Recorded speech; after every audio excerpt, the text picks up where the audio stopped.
quarta posição no ranking mundial de mortes, acidentes e doenças relacionadas ao trabalho. Se registra 700 mil mortes por ano e se contabiliza uma morte a cada 3 horas e 40 minutos. São números assustadores, mas nós podemos mudar essa realidade. A área de compartilhamento Brasil possui 1.200 contratos com empresas de telecomunicações. E se cada empresa colocar a segurança como seu valor principal, podemos mudar totalmente essa realidade. Nesta tarde, estaremos conversando sobre a valorização da vida, as normas, o que deve ser seguido, os riscos civis, criminais, previdenciários, além de uma boa prática de segurança que a gente vem seguindo e um exemplo prático de um lançamento de cabo sobre uma rede aérea de forma segura. Para realizar a abertura do nosso encontro, convido neste momento a nossa diretora de Mercado Brasil, Márcia Sandra.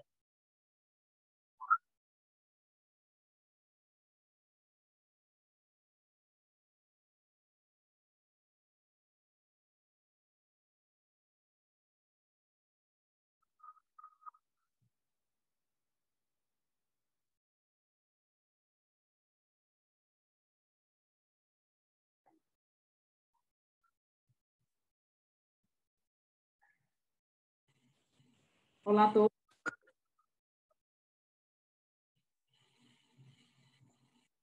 Então, boa tarde. É um prazer estar com vocês nesta tarde para compartilhar esse tema tão relevante, que é a segurança.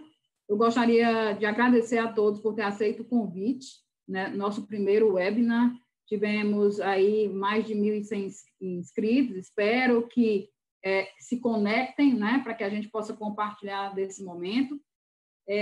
A pandemia nos trouxe essa possibilidade de provar algumas ferramentas, né, e essa tem sido muito positiva.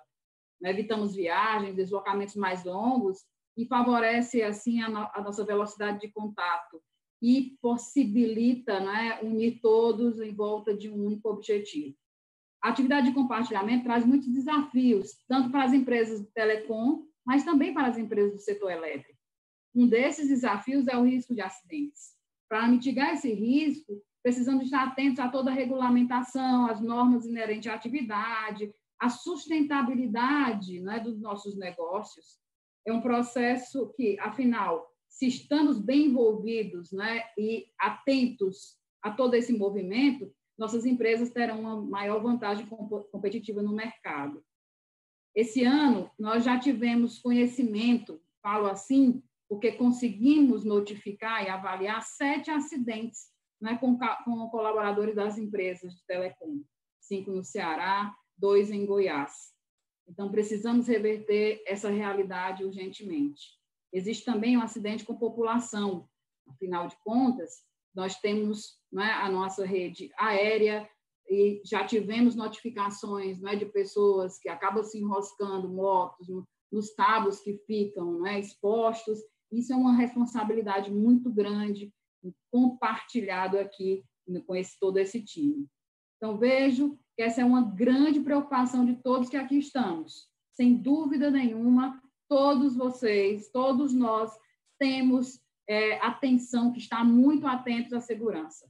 Então, para compartilhar não somente a estrutura, né, um compartilhamento de estrutura, mas também as boas práticas e as normas, e ouvir nossos especialistas, estamos hoje aqui reunidos. Vocês poderão também mandar pelo chat perguntas, sugestões, né, dúvidas, que nós faremos todo o esforço para dar retorno, contestar todas as perguntas e dúvidas. Mais uma vez, agradeço a todos os que organizaram para que nós estivéssemos aqui hoje e os que aceitaram o convite. Bom evento a todos. Convido o André Osvaldo, do Mercado São Paulo, a entrar no evento. Obrigada. Oi, pessoal, boa tarde a todos. É um prazer estar aqui falando aí com todos vocês. Nesse momento, né, para a gente fazer aí uma reflexão sobre a segurança do trabalho, né, saúde e segurança, acho que é um tema aí que a gente tem que estar discutindo a todo momento, né. prazer estar aqui para falar desse assunto, né, que é a valorização da vida. Para falar um pouco disso, eu vou usar aqui um programa que a gente tem na Enel, que é o Saber Viver, né? Ele tem alguns princípios que eu acho que são... É claro que aqui não é exaustivo, né, nesses pontos aqui, mas eu acho que se a gente segue, né, esses pontos que estão aqui, essas palavras que estão aqui, a gente garante, né, que a gente vai trabalhar e que a gente vai ter um dia a dia com mais saúde e segurança. O Saber Viver, ele traz outras palavras, né, como percepção, como reconhecimento, como se importar com o outro, cuidado, solidariedade. Então, tudo isso são princípios que a gente tem que usar e praticar no dia a dia, né? O Saber Viver, ele não é só um programa, ele é um conjunto, como eu falei, um conjunto de princípios. E aí tem ali dentro, né, ele conta com as nossas atitudes, com as nossas ideias, nossas decisões. Então, tudo isso no dia a dia a gente tem que levar em conta, né, para garantir aí o trabalho com saúde e segurança. Então, assim, dentro do Saber Viver, a gente tem essas questões aqui, né? Fazer as atividades, né, com perfeição, né, com qualidade, com segurança e respeito. E aí, o respeito, ele está muito relacionado ao respeitar a vida, né? A vida tem que estar em primeiro lugar sempre. Tem sempre alguém esperando por nós, né? Na hora que a gente sai para trabalhar, a gente sabe que a gente deixou para trás alguém que se importa com a gente. Então, é a gente valorizar a própria vida, mas saber que tem outros que dependem da gente, que também precisam da gente no dia a dia, e que cuidar da nossa vida também é cuidar do outro, né? Também é manter o outro. E quando a gente pensa nessas pessoas, não são só pessoas que estão na nossa casa, mas se a gente parar para pensar, o nosso trabalho, né, o trabalho da rua, o trabalho do escritório, o trabalho dessas empresas, né, uma empresa de telecom, uma empresa de energia, como são as empresas que a gente trabalha, elas envolvem muitas outras pessoas. Então, tem muitas outras pessoas que dependem do nosso trabalho, né? Aí posso dar alguns exemplos aqui, né, de hospitais, escolas, corpo de bombeiros, delegacias, o transporte público, né? E as casas das famílias, obviamente, né? E a nossa casa, inclusive, também depende muito do nosso trabalho, né? O pessoal da nossa família depende muito do nosso trabalho. E aí, quando a gente pensa em tudo isso, um acidente, como a Márcia comentou, que teve em alguns, né? Que ela citou aí alguns casos, um acidente tem consequência para todos, né? Ele acaba tendo consequência para todas essas pessoas. Para a própria pessoa que sofreu o acidente, para as pessoas que dependem dela, para essas pessoas, né, que a gente falou aqui, que a gente trabalha para elas.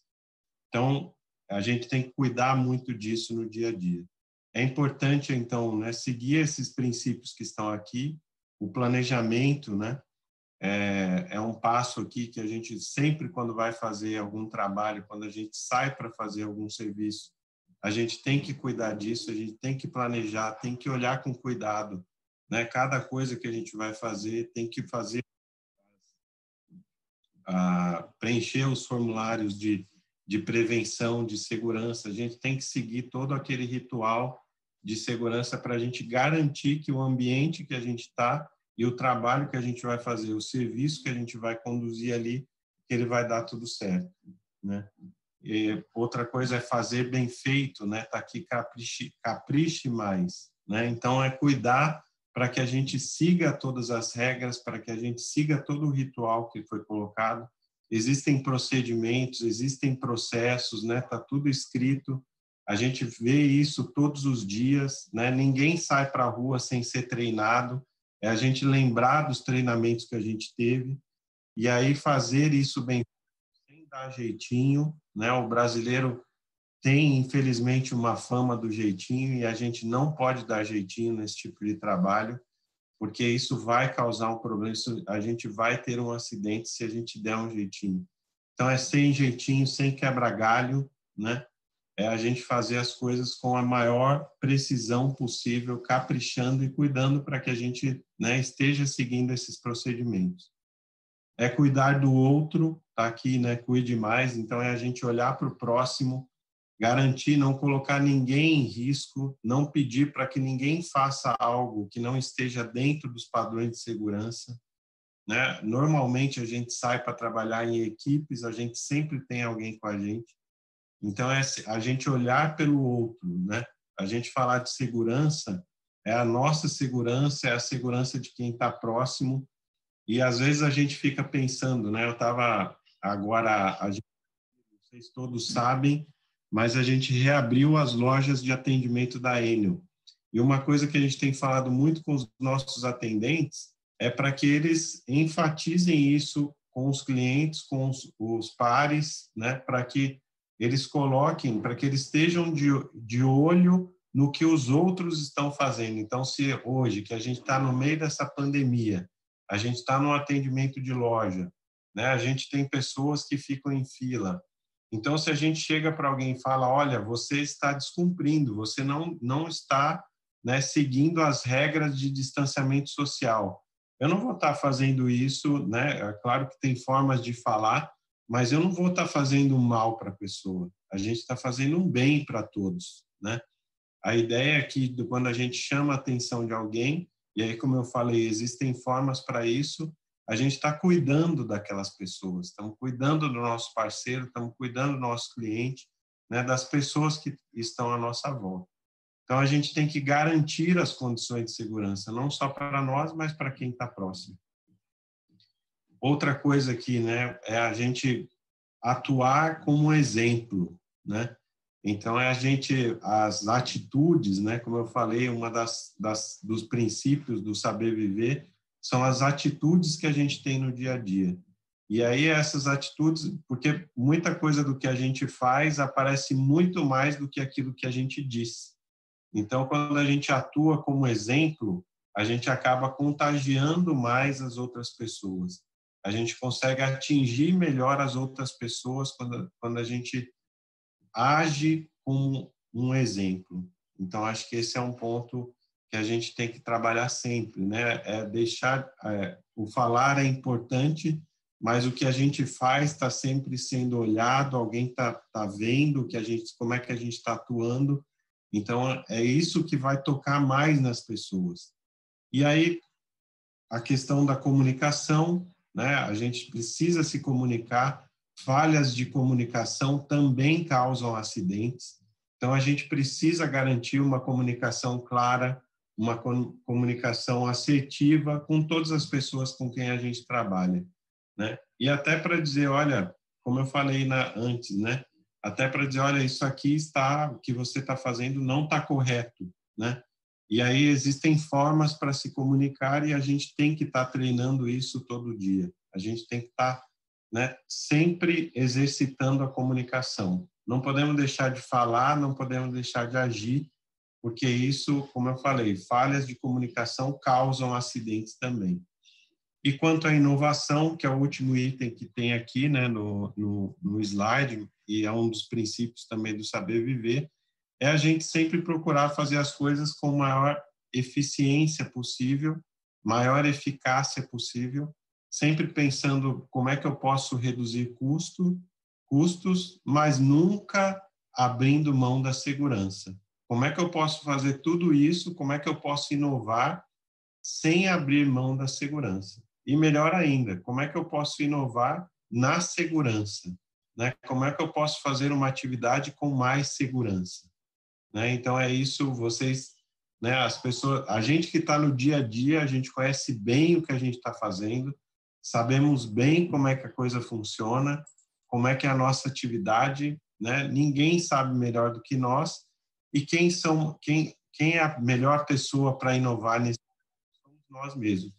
Então a gente tem que estar sempre com esses princípios na cabeça, né, de planejar, de caprichar, que é o fazer bem feito, de cuidar de você mesmo, cuidar do próximo, de contagiar, como eu falei, da gente estar sempre agindo aí como exemplo, se comunicando bem e sempre pensando o que a gente pode inovar, o que a gente pode fazer melhor, que vai trazer mais segurança para esse ambiente, para essa atividade.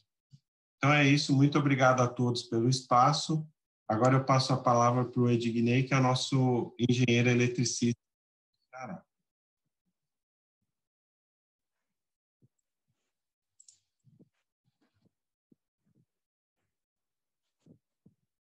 Bom, pessoal, vamos dar continuidade. Obrigado, André. Vamos falar um pouquinho das normas de fornecimento, tá?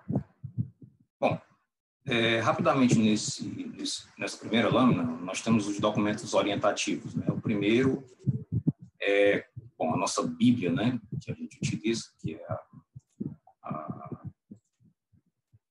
nossa ET 278. E segundo, a ID 4004, que por enquanto ela está vigente apenas para ir no São Paulo, mas que ela vai ser descontinuada e vai ser incorporada na 278.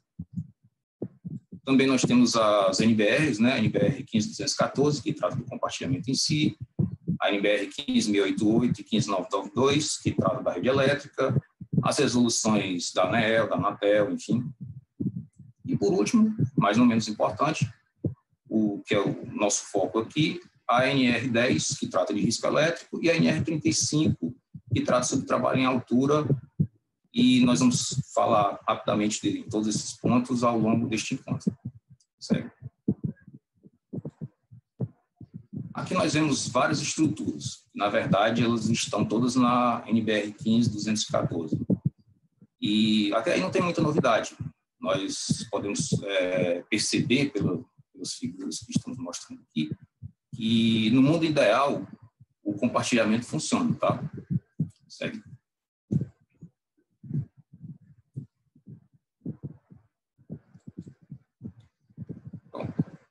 Então, aí você diz, Ednei, você está falando de mundo ideal, e então nós vamos na principal pergunta que todos acabam fazendo para a gente. Mas qual o motivo desses padrões, restrições, preocupações? Por que seguir isso? Meu negócio é um cabo esticado e amarrado no poste. Qual a dificuldade nisso? A gente pensar assim, fazendo um paralelo. Na época de Natal, Copa do Mundo, nas festas juninas, o cidadão coloca uma escada ali, sobe com um barbante preso na boca e amarra numa sacada, às vezes cruzando vão numa praça ou dentro de uma casa, no terreno, enfim, nessas épocas festivas. Então, qual a diferença, né? É a mesma coisa, você está pendurando um cabo ali, amarrando no poste. E, bom, primeiro, não é tão simples assim. Não é esticar um cabo e prover internet, telefonia, ou mesmo distribuição de energia, que é o nosso negócio. A segurança, que é o nosso foco hoje, ela tem relação com o que o André falou antes. A sua forma de agir, o seu ato que você fala. Na realidade, é a percepção do risco. E o documento técnico, ele acaba que ele mostra as restrições, os padrões, as diretrizes, mas ele é muito objetivo. Então, às vezes, ele não dá essa percepção do risco. Mas o que a gente tem a dizer aqui é que tudo que está escrito nos documentos, seja nas nossas normas internas, seja nas NBRs, nas normas regulamentadoras, nas normas da ANEEL, da Anatel, tudo tem um sentido, tudo tem um motivo. Cada informação, restrição, distância, tudo tem uma razão de ser. E nós vamos mostrar mais na frente, mas não vamos esgotar o assunto. Mas, logicamente, qualquer dúvida, sugestão, vocês vão poder estar direcionando, a área de compartilhamento dá esse apoio, então, todas as dúvidas, discordâncias, enfim, tudo vai ser passado para a gente ou para a área de interesse e vai ser respondido, né?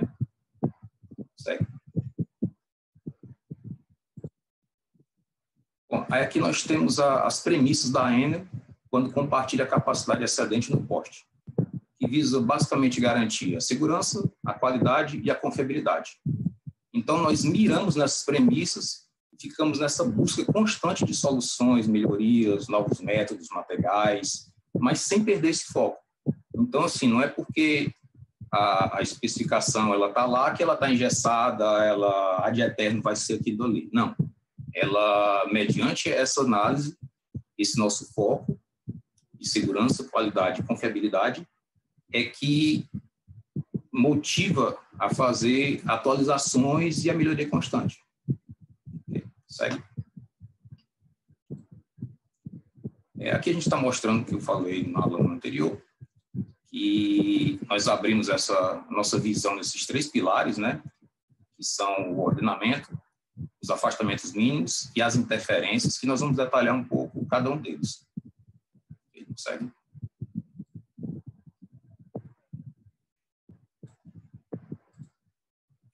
Primeiro, nós vamos tratar do ordenamento. A próxima lâmina nós vamos mostrar de uma forma mais clara, tá bom? Segue.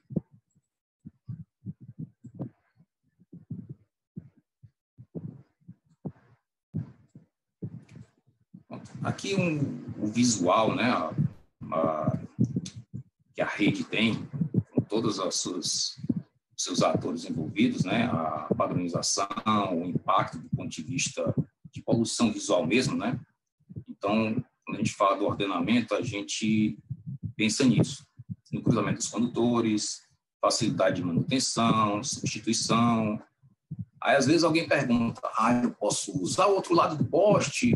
Ou então, e se a rede for isolada, o que eu faço? Então, eu posso diminuir essas distâncias, posso colocar mais cabo, posso fazer, se a rede for isolada, ao invés de nua, como está sendo mostrado na lâmina e até na NBR 15214. Então, são vários esse tipo de perguntas que estão intimamente relacionadas com aquela percepção do risco que o documento, se tão objetivo, você acaba não tendo essa noção. Acaba que o documento diz, você segue isso, mas não tem você fica sem aquela percepção do risco. Isso acaba não contribuindo. Por isso que existe todos os treinamentos, existe o acompanhamento da área de segurança, todas as outras atividades que dão suporte para que a pessoa que está na linha de frente realmente pense, não, o que está escrito aqui tem sentido, tem uma razão de ser, isso está me protegendo, está protegendo as outras pessoas, está protegendo a integridade da rede, e etc. Segue. Bom, aqui um detalhe de outra estrutura e a gente vê que o espaço é limitado. As posições de ocupação de cada ator envolvido, elas são bem definidas, né? Seja as compartilhadas, seja a iluminação pública, seja a instalação de equipamentos, seja a rede de distribuição, tudo está bem definido e tem um espaço limitado. Então, o ordenamento, ele não pode limitar a distribuição de energia e a operação de todos esses ocupantes que estão no poste. E quando nós falamos limitar, nós estamos visualizando as questões de manutenção, substituição, a própria escalada no poste, que nós vamos abordar um pouquinho mais na frente. Segue. Agora vamos falar um pouquinho sobre os afastamentos mínimos, que na realidade é o principal ponto de dúvida. Então, aqui nós temos os afastamentos físicos e interferência na via pública. Nessa distância, nesses limites que nós estamos mostrando aqui, nós já estamos acostumados e, na realidade, nós acabamos que olhamos todos na mesma direção, já que isso não é uma relação da Enel com a compartilhada e vice-versa. Isso já é uma relação com as leis de trânsito, né, com as pessoas, enfim, com as pessoas, os atores fora da relação Enel compartilhada. Então, isso não é um ponto de dúvida. Tá? A próxima lâmina vai mostrar um pouquinho mais polêmica e a gente vai se ater um pouco mais nisso, tá bom? Vamos lá. Aqui os afastamentos elétricos. E qual o motivo deles? Qual o sentido? Lembra que a gente falou que tudo tem um motivo? Quando alguém pergunta se numa rede isolada é possível diminuir esses valores, então nós não vamos entrar na teoria do eletromagnetismo, é o nosso objetivo aqui. Então a gente vai só mostrar assim de uma forma bem fácil e colocando os exemplos para que vocês tenham a noção, aquela percepção do risco, por que existe essas distâncias, né? Qual a razão disso? Então, assim, por exemplo, a exposição admissível para a população em geral, para um campo magnético, é de 200 microtesla. A exposição ocupacional é 1000 microtesla. E, tipo, o que é isso, né? A gente pensa assim, um exame de ressonância magnética.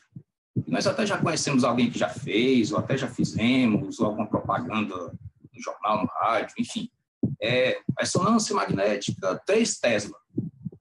Poxa, nós estamos falando de um limite de 0,0002 Tesla de campo magnético que os profissionais do compartilhamento e as pessoas, de maneira geral, podem sofrer exposição.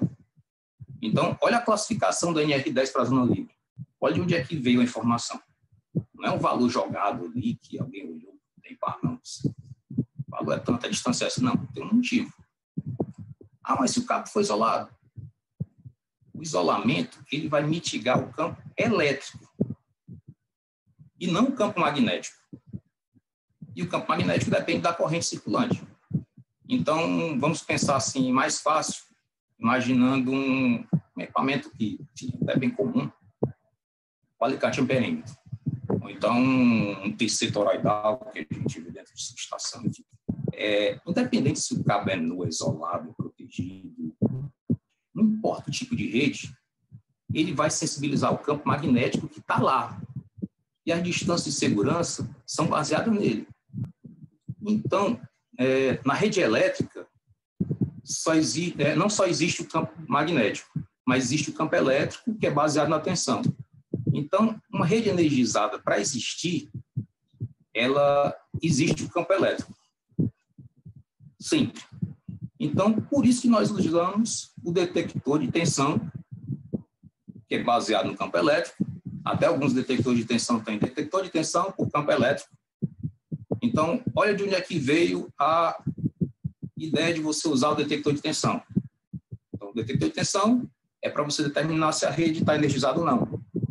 E a distância é para garantir que você está suficientemente afastado para ficar dentro do limite de exposição do campo magnético. Então, assim, olha de onde é que vem cada coisa, né?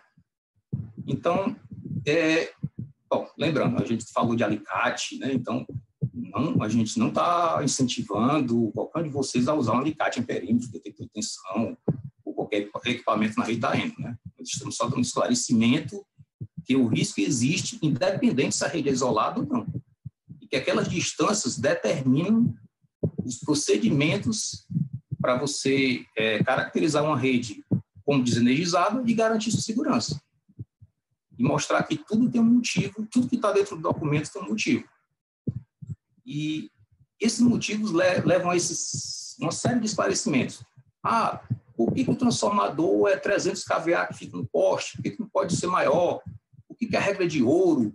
E esses afastamentos da tabela? Tudo tem um motivo, nada foi por acaso. Então, essas orientações que nós estamos apresentando hoje, elas têm uma razão, uma causa. Isso precisa ficar dentro da cabeça de cada uma das pessoas, principalmente as que estão na linha de frente, se expondo ao risco. Elas precisam ter essa percepção do risco. Precisa ficar claro que esses limites não podem ser ultrapassados. Sério? Agora vamos falar um pouquinho rapidamente sobre as referências. Na realidade, está destacado aqui, é um item da nossa especificação, né? A gente é mais para mostrar que as interferências não devem existir entre os sistemas, né? Entre a infraestrutura da distribuidora, a infraestrutura da compartilhada, da iluminação pública, não pode existir interferência nem física, né, como cruzamento de cabos, nem eletromagnética, de uma rede interferir com a outra, a blindagem da outra, o aterramento de uma com a outra, a escalada no poste, então, esse tipo de interferência. E também a interferência que inviabiliza ou limita a análise do projeto. Então, assim, um projeto que é analisado pela área de compartilhamento para permitir o acesso ao poste, utilizar uma capacidade excedente, também vê essas questões das interferências. Segue.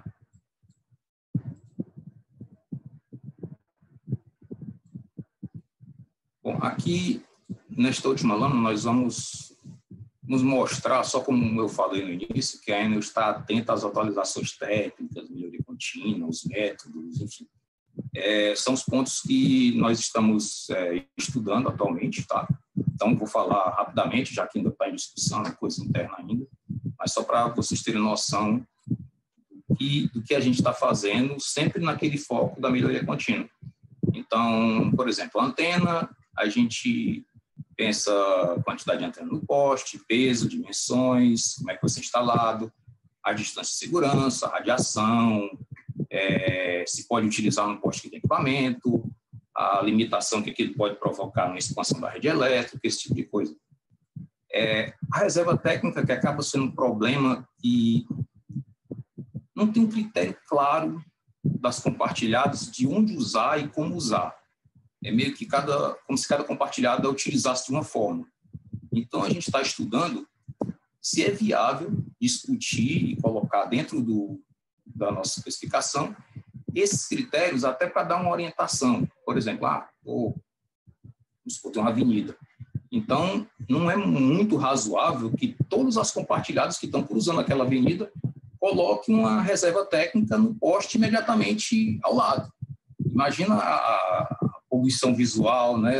Imagina como vai se comportar esse poste com vários pontos de compartilhado, todos eles com reserva técnica, um em cima do outro, espinado e aquela coisa toda. Então, poxa, como é que a gente pode ordenar isso de forma a mitigar esse impacto visual, esse tipo de coisa, tá? O S-Build, a gente está estudando um pouco sobre os moldes do prontuário da NR10 mesmo. A NR10 mesmo fala do prontuário das instalações, então a gente está estudando como é que isso, se é viável operacionalizar isso. Um acordo operativo no sentido de se aproximar das compartilhadas mais, né?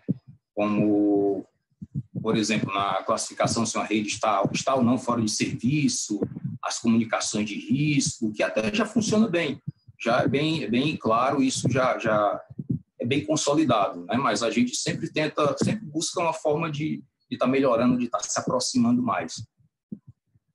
Intensificar as ações de fiscalização e segurança, aí a área de compartilhamento já está intensificando isso, já é bem notório.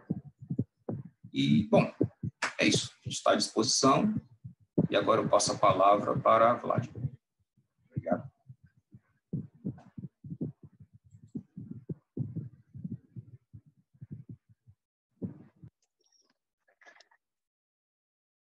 Boa tarde a todos. É um prazer estar aqui com vocês numa tarde tão especial em que juntos nós todos refletimos e trocamos ideias sobre um tema tão importante como é o da segurança. Eu faço parte do corpo jurídico da Enel Ceará e nós aqui da Enel temos um compromisso cultural com a segurança. O escopo, o nosso objetivo é com um acidente zero. É essa motivação que nos move todos os dias, independente das atitudes, das atribuições que cada um tem no grupo. Então, exatamente por força dessa cultura já sedimentada por todo o grupo, é que nós expandimos essas boas práticas de forma preventiva para o bem-estar de todos, não só para cumprir as normas legais quanto à segurança, mas principalmente para mitigar riscos, evitar acidentes. Esse é o nosso compromisso maior. E, em razão disso, segue, por favor, nós temos nos nossos contratos de compartilhamentos cláusulas específicas de comprometimento dos nossos ocupantes no cumprimento dessas normas técnicas, em especial a NR10 e a NR35, que o nosso colega Ednei já colocou com muita maestria. Segue, por gentileza. Ainda nas vias contratuais, nos nossos contratos, há uma cláusula que determina, de certa maneira, o comprometimento de forma mais direta dos ocupantes, que se responsabilizam por qualquer dano causado não só à rede, como com terceiros na atividade desenvolvida. Segue, por gentileza. E aí, uma vez não cumpridas essas normas técnicas, eu vou discorrer agora sobre as penalidades que o nosso ordenamento nos traz. Penalidades essas bastante severas, rigorosas. Não podia ser diferente, né? Porque envolve a vida humana, que tem um valor inestimável. Mas na esfera da responsabilidade civil, nós destacamos aqui o artigo 927, em que o Poder Judiciário entende que cabe a nós, empresas, repararmos o dano, independentemente de culpa, quando a atividade normalmente desenvolvida pelo autor do dano implicar, por sua natureza, risco para os direitos de outros, ou seja, risco com a população. Segue.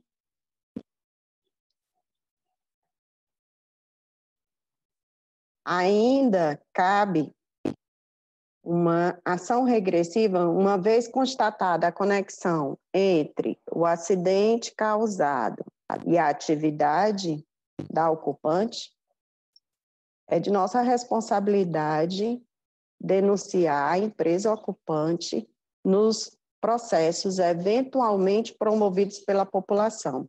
Então, todo o processo em que as concessionárias, as empresas do grupo perceberem, constatarem que há uma conexão entre a atividade das empresas telecom ocupantes com os acidentes, sim, vocês serão notificados, porque faz parte do cumprimento do ordenamento jurídico. Segue. Mesmo entendimento da responsabilidade objetiva, ou seja, que nós, empresas, devemos reparar os danos, independente de culpa, de ação ou de omissão. O entendimento da área trabalhista é o mesmo.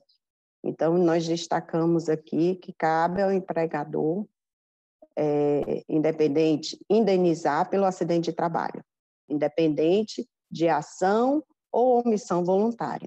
Segue.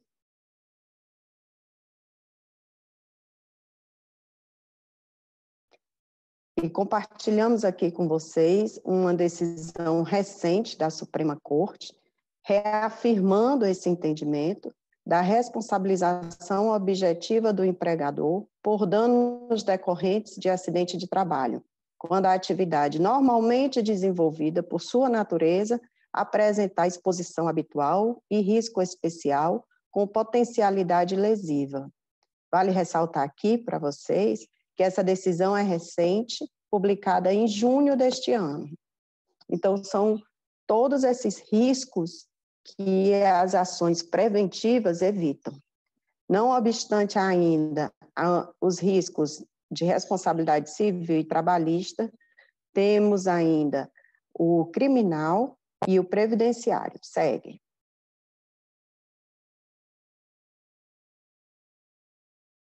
A responsabilidade criminal, os responsáveis pelas empresas ainda podem responder a processo por homicídio culposo, em razão da atividade exercida. Ou seja, pela ausência de cumprimento das normas de segurança. E a pena, no caso de condenação, é de 1 ano a 3 anos, podendo ainda, em razão da inobservância das normas de segurança, ser aumentada em até 1/3. Próximo.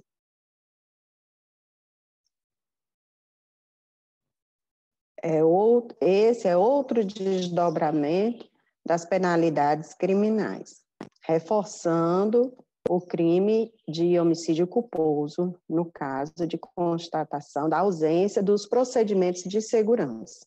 Segue.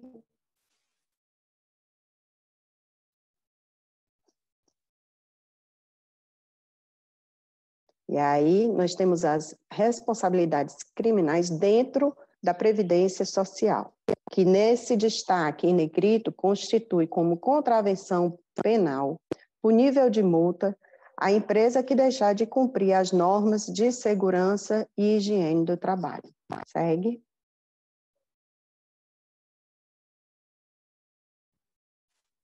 Ainda no âmbito previdenciário, cabe à Previdência Social ajuizar ação regressiva contra os responsáveis no caso de negligência quanto às normas de padrão e segurança do trabalho indicadas para a proteção individual e coletiva, independente da responsabilidade civil. Ou seja, nós temos penalidades em 4 esferas: civil, trabalhista, criminal, previdenciária, que podem ocorrer paralelamente. Uma não desfaz a outra. Então, em razão de todos esses riscos, porque nós sabemos que um processo, um acidente, pode, com certeza, impacta negativamente a atividade das nossas empresas, em razão do bem-estar e de todas essas consequências legais que nós trabalhamos preventivamente e nos colocamos aqui à disposição de todos para trocar ideia, para abertos a sugestões, para evitarmos a incidência de acidente nas nossas empresas. O bem-estar é o nosso compromisso principal e nós sabemos que uma empresa sem acidente tem destaque no mercado, gera credibilidade para toda a sociedade. E o bem-estar e a melhoria contínua dos nossos serviços é o nosso compromisso, que nós temos a grande honra de compartilhar com vocês. Foi um prazer, muito obrigada pela atenção de todos, e agora eu convido o Marcelo Bezerra. Muito bem, obrigado. Muito boa tarde a todos. Agradeço imensamente a todos que estão participando. É um prazer inenarrável falar de um assunto que eu gosto muito, segurança do trabalho, e eu vivencio isso no dia a dia, né, com as nossas equipes operacionais e também dando suporte para outras áreas, né? E quando nós falamos com os colegas de telecomunicações, né, de redes compartilhadas. E eu vou falar um pouquinho sobre normas, né? Vamos começar pela norma regulamentadora. Como nós temos 3 imagens aqui, uma delas fala da distância de segurança, dos padrões, e aí o André bem comentou sobre jeitinho, né? E às vezes, não respeitando essas distâncias, algumas pessoas querem dar um jeitinho de sempre colocar a rede de forma irregular e acaba acontecendo alguns eventos desagradáveis, né? Na imagem ao meio, nós temos as distâncias de segurança que determina a NR10 para cada padrão, para cada classe de tensão. Então, independente do local onde você esteja, se você está aqui em São Paulo, no Rio, ou qualquer lugar do Brasil, você vai encontrar diferentes padrões de construção de rede, mas as distâncias, elas têm que ser respeitadas. Existe um padrão, tanto pela NR10 como um padrão construtivo, né? E principalmente da NR10, quando nós falamos da distância de segurança da rede elétrica. Na imagem à direita, nós temos algumas imagens também ali reforçando a distância que o colaborador tem que manter da rede elétrica. Lembrando que qualquer ferramenta que ele utilize é uma extensão do corpo e ele pode, assim, encostar em alguma rede ou aproximar. Às vezes não precisa encostar, só o aproximar a pessoa acaba sofrendo uma descarga elétrica e aí, lógico, as consequências são graves e até fatais. Nesse ponto, quando a gente fala sobre a extensão, como pessoas elevam cabos com madeiras, com a própria escada, a escada ela não é isolada, ela é um mau condutor. E isso também pode causar um acidente. Na próxima lâmina, né, no próximo slide, nós vamos falar um pouquinho da NR35. Como que nós vamos falar da NR10 no nosso ramo de atividade se não falarmos da NR35, né? Aqui nós começamos a falar da NR35, mas sempre reforçando os planejamentos que nós temos que fazer para interagir nas nossas redes para trabalhos em altura e próximo da rede elétrica. Então, todo o planejamento, independente da atividade, se você tem um bom planejamento, você vai ter uma boa atividade executada, finalizada com segurança, né? Quando nós falamos da NR35, o trabalho em altura, não podemos esquecer do subterrâneo, que para você chegar lá no fundo, você tem que descer uma escada, também considerável como trabalho em altura. Então, você tem que aplicar a NR35. E como aplicar a NR35 de forma adequada? Utilizando todos os EPIs e os EPCs, utilizando o kit de escalada segura, né, amarrando a escada, que muitas pessoas sofrem um acidente, acabam falecendo, mas eu falo um acidente elétrico, mais pela queda do que pelo choque, ou às vezes morrem no choque elétrico de alta tensão, ou às vezes não, tomou um tranco ali num cabo de IP, como nós vamos ver alguns slides mais pela frente. Então, a atenção redobrada, aonde você está atuando, de forma segura, mantendo distância, executando todo o passo a passo da sua atividade, amarrando escada, colocando o talabarte, o cinto trava-quedas, né? O cinto paraquedista, a linha de vida, que é primordial para salvaguardar a vida das pessoas, né? Dos nossos trabalhadores. E aí, na próxima lâmina, nós temos um bom exemplo aqui de utilização do cinto de segurança, destacando que a NR35 ela deixa bem claro que todo trabalho igual ou superior a 2 metros de altura, ele tem que ser de forma que a pessoa tenha um ponto de ancoragem, o cinto paraquedista em ordem, que é o equipamento de proteção individual, o talabarte e outros EPIs para que ele execute sua atividade. A NR35 pede 2 metros. Aqui na Enel São Paulo e as outras também, aqui nós exigimos que a partir de 1,80 m a pessoa já utilize o kit de escalada segura. Então, nós exigimos mais do que a norma, e vocês podem fazer isso também, né? E devem cobrar dos seus colaboradores, cobrar das suas pessoas. Você forneceu o recurso, cobre para que ela utilize.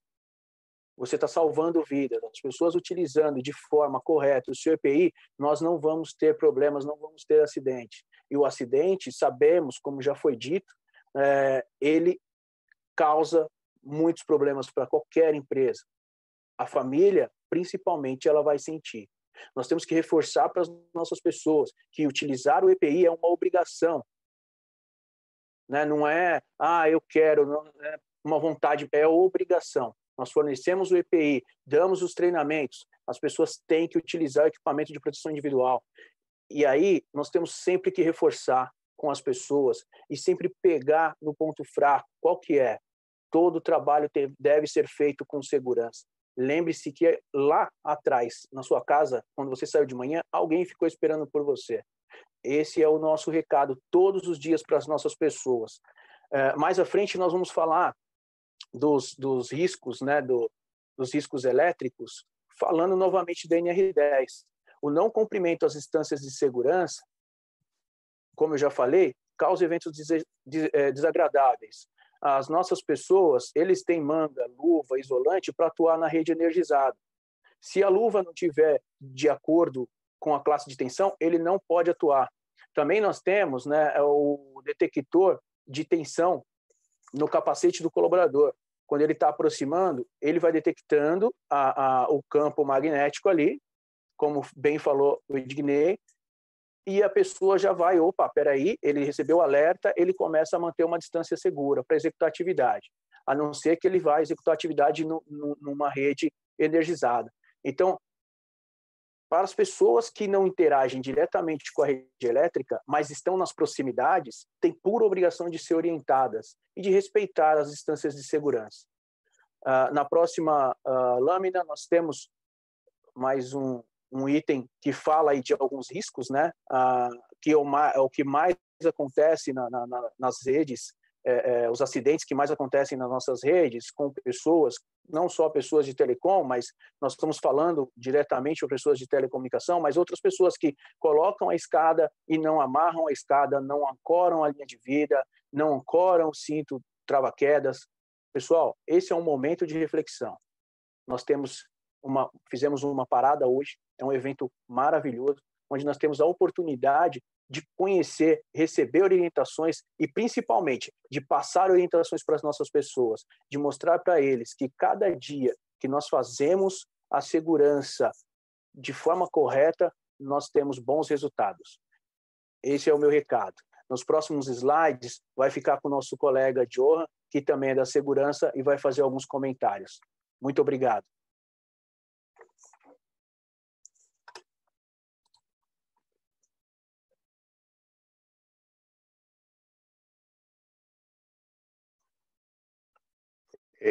Olá, pessoal, boa tarde. Meu nome é Johan Barrios, eu trabalho aqui na Enel Distribuição Goiás. Eu acho que eu fiquei com uma parte que resume muito bem o que todos meus colegas falaram, né? O André Osvaldo falou de valorizar a vida, o Ednei falou de normas, a doutora Vlásia falou sobre riscos, e meu colega Marcelo falou sobre medidas de prevenção para evitar os acidentes. E eu vou mostrar aqui um pouco alguns eventos que já aconteceram e que se fizeram realidade, né, na nossa rede. Aqui no primeiro slide, a gente vê um evento, um trabalho com risco em alturas.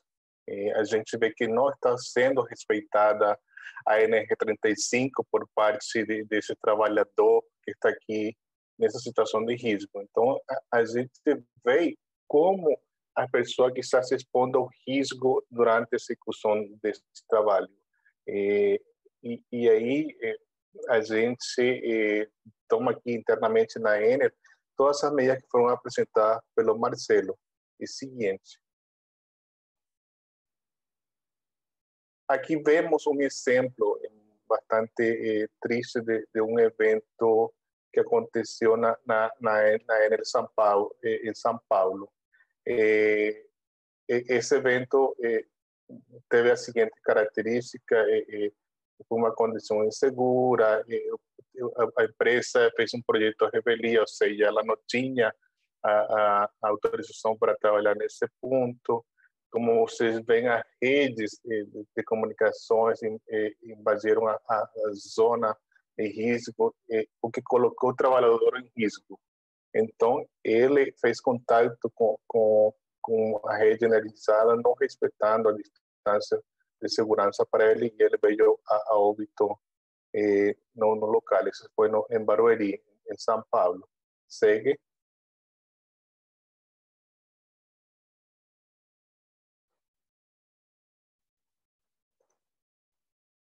Seguinte, por favor. Aqui vemos um exemplo de Goiás. Esse acidente aconteceu aqui o ano passado. Foi um evento bem triste, porque era uma pessoa bem jovem, uma pessoa de menos de 30 anos. Ele estava fazendo instalação de uma rede de fibra óptica e ele utilizou a nossa estrutura como um ponto de ancoragem e como um ponto para fazer a tradução da rede de telecomunicações, o que gerou a quebra da estrutura, e a estrutura caiu em cima dele energizada. Infelizmente, ele veio a óbito no local, e eu todo o descumprimento que nossos colegas falavam. Não respeitou a distância, utiliza a nossa estrutura como um ponto de ancoragem. Então, também ele veio a óbito no local do evento. Segue, por favor. Aqui nesse evento, a gente vê também o que aconteceu em São Paulo. A malha do mensageiro de telecom foi instalada regularmente em contato com o braço da luminária que estava energizando, né? E aqui esse outro ponto relevante que também um risco que também temos dentro da nossa operação. As luminárias, embora a Enel, a maioria da nossa área de concessão, não faça gestão da iluminação pública, é outro ponto de alerta que queremos ressaltar aqui nesse encontro. Muitas delas, algumas vezes, se encontram energizadas. Então, a gente, como medida de prevenção, a gente utiliza uma cobertura isolante para isolar o braço da luminária, e isso é uma medida preventiva que a gente implementou para esse tipo de risco, que também pode acontecer nas empresas de vocês. Então, esse é outro exemplo que a gente trouxe aqui para mostrar para vocês como se está tangibilizando esse risco que foi falado pelos nossos colegas. Segue, por favor. Aqui nesse exemplo, a gente vê e aqui isso vai estar muito em linha com o que o engenheiro Francisco Queiroz vai falar um pouco na frente. Esse evento aconteceu no Ceará, onde o técnico estava no solo e ele lançou o condutor, e esse condutor se aproximou de uma rede de 60 kilovolts, 60.000 volts.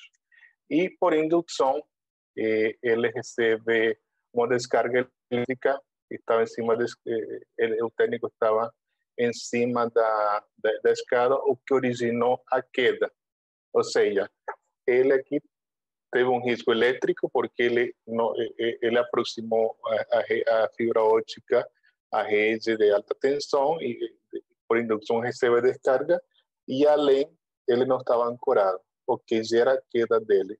E por experiência própria, nós tivemos muitos eventos, porque da altura no passado, uns 12 anos atrás, o trabalhador, ele recebia a descarga e ele caía, e ele morria, mas ele não morria pela descarga elétrica, ele morria pela queda de alturas. Então, aqui vocês veem como dois riscos, eles são um alto potencial para a vida dos colaboradores que trabalham com vocês. E a gente mitigou esse risco criando um procedimento de trabalho em alturas que é bem simples. E quando falo bem simples, falo tanto na instalação como na metodologia do resgate dos trabalhadores. Então, a gente também se coloca à disposição para compartilhar com vocês esse procedimento que é bem simples e que ele pode salvar a vida dos trabalhadores das suas empresas e das pessoas que trabalham com vocês. Então, aqui a gente vê como esses riscos acontecem e estão acontecendo hoje no nosso dia a dia. Eu só quis trazer exemplo da distribuidora porque muitas vezes a gente fala, não, isso não acontece na minha empresa, isso não acontece no meu estado. Então, a gente tentou trazer uma ampla gama de exemplos para tentar exemplificar para vocês esses riscos que estão aí no nosso dia a dia. E aí eu vou deixar a palavra com o nosso colega, o engenheiro Francisco Queiroz, para ele nos dar um exemplo de uma boa prática que eles estão criando na Energidistribuição do Ceará. Por favor, engenheiro.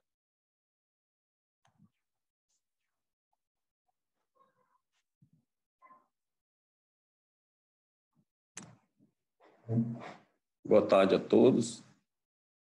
Nós estamos aqui para apresentar um caso de sucesso, né? Na realidade, esse caso ele nasce de um acidente que ocorreu com uma das nossas empresas que trabalham na nossa operação, fazendo o lançamento de um condutor no mesmo molde em que outros 5 acidentes de telecom aconteceram. Então, esse acidente na nossa empresa, ele é o primeiro que eu conheço. Eu tomei conhecimento com o lançamento de uma bobina de cabo arremessado para tentar passar um obstáculo. Então, a gente vai escrever um pouco de como foi esse acidente, mas, principalmente, qual a solução para evitar a necessidade de você fazer esse trabalho de uma maneira que você perde o controle.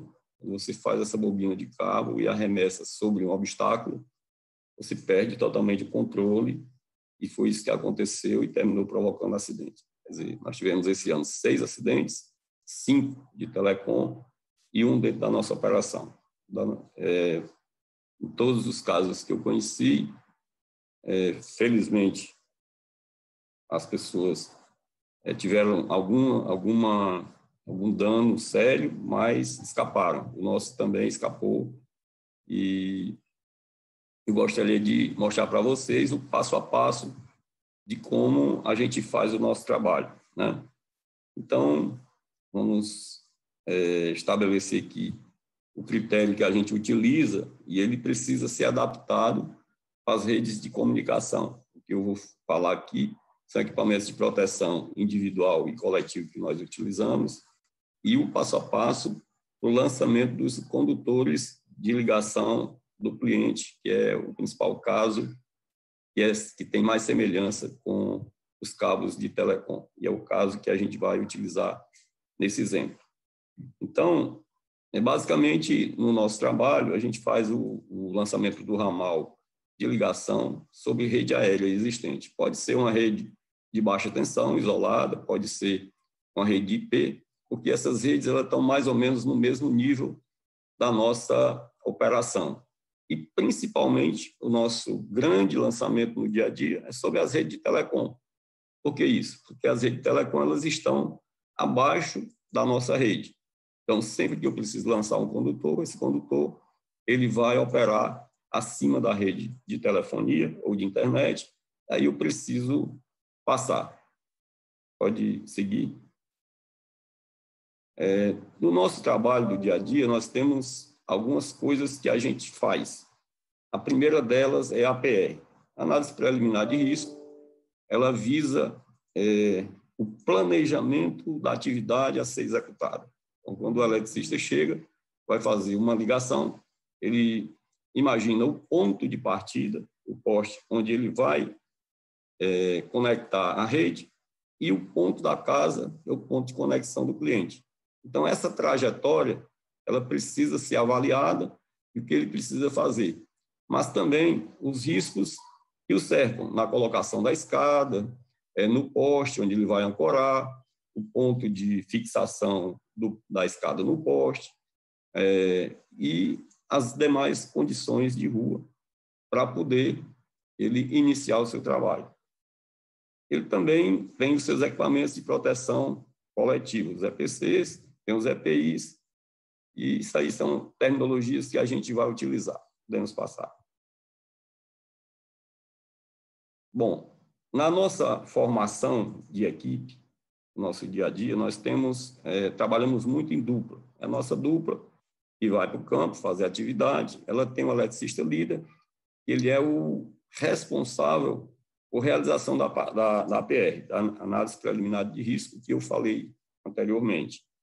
Ele tem que acompanhar e realizar o serviço, ele tem que orientar o seu parceiro conforme o planejado e garantir a execução do serviço. Esse eletricista líder, ele é uma figura do eletricista de solo. Então, essa liderança ela pode mudar. Por exemplo, eu adignei para fazer um serviço, no primeiro serviço eu vou ficar no solo, eu sou o líder. No segundo momento, eu vou subir, então a Dignei passa a ser o líder da equipe. Então, a responsabilidade muda, porque os dois eletricistas precisam distribuir o seu trabalho de maneira igual, para que a gente não, no final da tarde, não tenha um muito cansado de subir tanto a escada e outro sem ter feito essa atividade. Bom, o eletricista de solo, ele tem que participar da PR, da Análise Preliminar de Risco, ele precisa entender o que vai ser feito, e ele tem que executar o serviço conforme combinado, sob a orientação de quem está embaixo. Quando a pessoa sobe, ela perde muito a referência do trabalho a ser executado, por isso que a gente pede que sempre esteja sendo acompanhado pelo líder responsável e fique em solo. Executar o serviço conforme a instrução de trabalho. Podemos passar. Aqui eu vou mostrar duas ferramentas. Essa vara de manobra é uma vara de manobra seccionável. Ela é utilizada na nossa operação mas existe outro tipo de vá de manobra, que ela é telescópica. Em vez de você ver 5 elementos como estão aí, você vê um elemento só que ele desliza um dentro do outro, e você pode operar, no caso de telecom, não necessitaria de 5 elementos. Cada elemento desse tem precisamente 1,5 m, e a gente utiliza até 5 elementos na nossa operação do dia a dia. Esse lado direito, esse cabeçote, o R, ele foi uma invenção. Eu tive a sorte de participar desse trabalho, um trabalho bem sucedido da empresa Cosampa, tem o nome aí embaixo, a empresa parceira que desenvolveu. Essa ideia nasceu da necessidade da gente passar a rede, o cabo por cima de outro. Vocês vão ver um pouco mais à frente, mas a nossa necessidade ela era, em parte, atendida, porque a vá de manobra é um equipamento de proteção coletivo existente no mercado. A ferramenta, um cabeçote universal, essa que você está vendo do lado direito, o R, ela não existia. Nós tentamos de várias maneiras, e vocês vão entender, eu até tenho o perfil U ou perfil V, eu tenho cabeçotes com essa formação. Mas vocês vão ver qual é a função do R. O que nós fizemos foi incrementar o R a um cabeçote já existente, um modelo existente, para poder realizar a nossa tarefa. Podemos passar. Aqui eu estou mostrando na sequência os equipamentos que nossa equipe de campo utiliza, né? Então, nós temos o fardamento com retardante à chama, né? Temos o capacete, temos os óculos, botina de couro, as luvas, luvas classe 2 e a luva de cobertura. Tá? Podemos passar.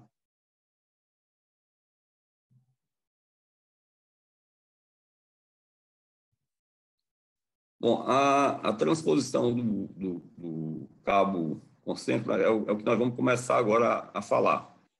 Antes de realizar essa transposição do cabo sobre qualquer rede, é preciso fazer a avaliação, né? Qual a situação correspondente, a característica do serviço a ser realizado, respeitando distância de segurança, observação dos diagramas. Então, a primeira nota que a gente tem é a distância de segurança, são as referências que tem na NR10. A gente já andou falando hoje, né? A gente precisa, observar as distâncias de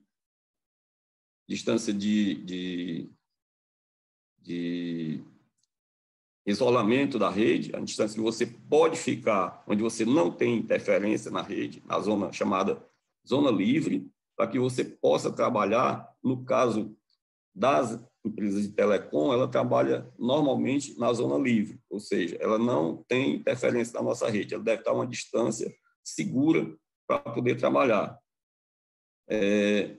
Podemos passar, que eu vou, na parte seguinte, tem mais detalhes.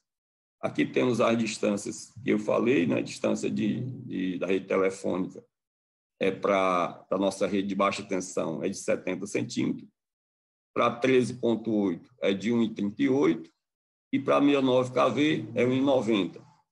Só para ter ideia, eu vou citar esses exemplos de acidentes que eu citei e o que o Ednei também mostrou há pouco tempo. Essa distância ela estava entre a rede telefônica e o nosso cabo de 69 mil volts, era, em uma delas, uma situação que eu acompanhei, investiguei, era de 5 metros de distância. Quer dizer, muito acima do 1,90 m, que era a minha zona livre. Quer dizer, eu poderia trabalhar 1,90 m de distância sem nenhum problema. Quer dizer, eu ultrapassei mais de 3 metros da minha área que eu podia trabalhar livremente. Por que isso aconteceu? Aconteceu porque, quando a gente lança uma bobina de cabo, você não sabe medir a força, pode jogar uma força desproporcional, e o condutor ele você perde o controle dele. É uma bobina, quando essa bobina abre, ela expande, e aí você não tem uma distância precisa.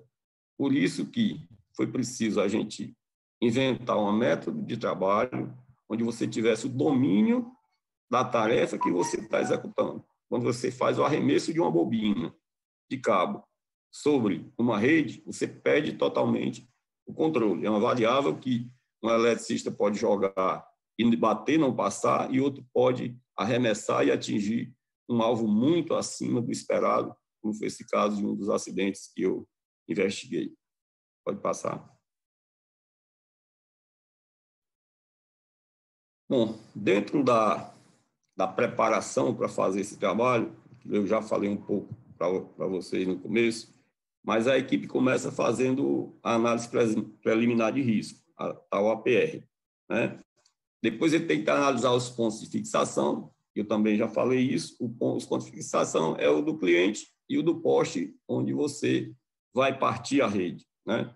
Você tem que analisar condições meteorológicas, porque se você não pode trabalhar em qualquer condição, sobre chuva, sobre tempestade, sempre a gente exige que seja feita essa avaliação também.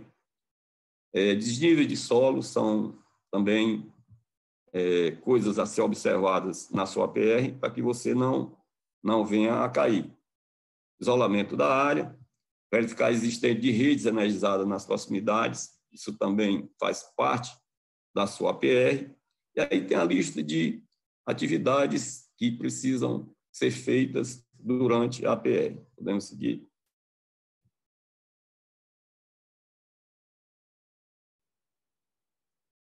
Pode passar. Mais uma vez. Bom, finalmente, nós chegamos aqui ao momento que nós nos preparamos para isso, para mostrar a vocês. Essa bobina de cabo é a bobina que eu falei, e ela era feita e arremessada sobre um obstáculo, tá? Então, a gente determinou, dentro do procedimento, inclusive a formação dessa bobina. Vocês observem que ela tem 2 voltas completas, entrelaçando a parte interna. Para que isso? Para que a gente garanta que esse condutor, ao ser solto, ao ser manuseado, ao ser colocado em cima da estrutura que você pretende ultrapassar, ele não se solte e provoque um deslocamento que eu perca o controle. Então, da maneira que ele está sendo feito aí, ele está ficando fixo. Por exemplo, quem trabalha, se você fosse trabalhar com fibra ótica, ele tem uma rigidez maior, provavelmente você ia ter que fazer essa bobina e fixar, fazer um amarradilho na ponta do condutor para que ele não solte, para que ele não se solte e não provoque uma abertura e que se perca o controle durante a execução do serviço. Então, o primeiro passo é formar essa bobina da maneira que o eletricista aí está mostrando. Pode passar. Bom, aqui nós já estamos preparando, e aí você entende a função do U. O U, eu montei a vara de manobra, peguei o cabeçotezinho universal, como eu falei, no perfil UR, e a primeira parte da atividade, nós vamos utilizar o U. Esse U é onde fica a bobina de cabo, e nós vamos, na lâmina seguinte, verificar que essa lâmina ela é colocada, ele vai ser colocado sobre uma rede, pode passar. E aqui, ó, ela vai ser lançada em cima de um cabo, seja lá qual for, aquele cabo que você planejou, aquele cabo que é o seu obstáculo ao qual você pretende ultrapassar. É importante, os eletricistas, no nosso caso, eles utilizam as luvas de borracha e as luvas de cobertura. Eles usam também, você está vendo aí, ele está com balaclava e capacete. Eles não podem passar, eu falei lá no começo, que essa metodologia ela é exclusiva para cabos de baixa tensão isolado e redes de telecom. Essa proteção dele, se algo der errado, ele tem uma garantia, ou seja, o pequeno risco que ele pode ter, ele está garantido pelas luvas de proteção que está utilizando, pelas botas, pelo fardamento anti-chama, pela balaclava e capacete. Então, ele tem toda a cobertura de qualquer coisa que pode dar errado. Mas a atividade em si, ela não é para dar nada errado. Ela é feita para passar cabos de telecom e cabos de baixa tensão ou de iluminação pública. E a gente olha nessa mesma foto do lado esquerdo, tem uma coisa que parece boba, mas ela poderia também causar um acidente. Nós estamos vendo aí uma rede de proteção de uma casa, uma rede energizada, né? Obviamente, não fica desenergizada, uma rede de proteção domiciliar, uma rede de baixa frequência, não é feita para matar, mas ela pode provocar um acidente, porque ela pode dar um susto, a pessoa soltar a vara de manobra ou correr por meio da rua. Então, esses pontos sempre precisam ser observados no nosso ambiente de trabalho. Pode passar. Bom, e finalmente, aqui você observa o seguinte, com o perfil U ou V, você coloca a bobinazinha de cabo por cima do obstáculo, do condutor que você pretende pretende ultrapassar. Lá você repousa e vai para o outro lado e vai puxar o condutor por cima do obstáculo que você deseja. Pode passar. E aí você tem obstáculo ultrapassado. Então, essa é a razão pela qual eu preciso do perfil V e do perfil U.